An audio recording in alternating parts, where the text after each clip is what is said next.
भैया बहुत तबीयत खराब हो गई भाई, हम वीडियो नहीं बना पाए भैया। आप लोग के भी देखिए तबीयत खराब हो गई, भैया फोड़ा हो गया इतना तगड़ा, एक तो पूरा शरीर में बुखार हो गई बाटे। अब भैया हम सूत के वीडियो के शूट करते नहीं भैया, आँख से आंसू आया था भैया, लेकिन आज वीडियो नहीं शूट कर पाए भैया, काहे कि मेरे पास आज टाइम नहीं है, बोले के भी मन ना करत हवा, करी तो हम का करी। देखा था भैया गर्मी को इतना तगड़ा ही पूरा भइल बाटे, यही को तो पूरा बदन दर्द करत बाटे। थोड़ा सा आप लोग सपोर्ट कर दे भैया कि थोड़ा सही हो जा, लेकिन जो वीडियो बनाएगा डाला तो नहीं डाला तो नहीं भैया, कुछ नाराज मत है काहे कि हम वीडियो अच्छा बनाता नहीं, लेकिन आज के वीडियो ब्लॉग ना बन पाए काहे कि हम आज करके भैया ब्लॉग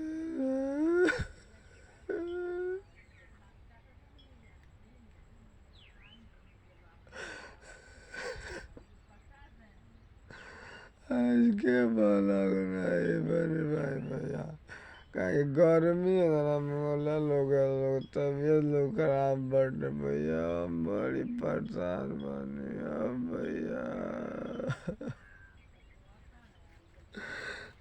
लोग बड़ी दिक्कत बा, बड़ी परेशानी बा वीडियो बनौले में भैया, काहे कि माटी के शरीर हो गई, कबो कुछ हो सके कोनो गारंटर नहीं के भैया में, माटी के शरीर हवे कबो कुछ हो कोनो गारंटी नहीं का। भैया देखा दुइये रात भर में बुखार भइल, पूरा शरीर साला सेट डाउन हो गइल, पूरा तूर देले हुए गर्मी का है बुखार उतराई। देखा था ना भैया, हमारा कुछ समझ में नहीं क्या कि हम करी तो का करी, हमरा भैया रुआई पे रुआई आवा ताटे तो समझत का नहीं कही दाद।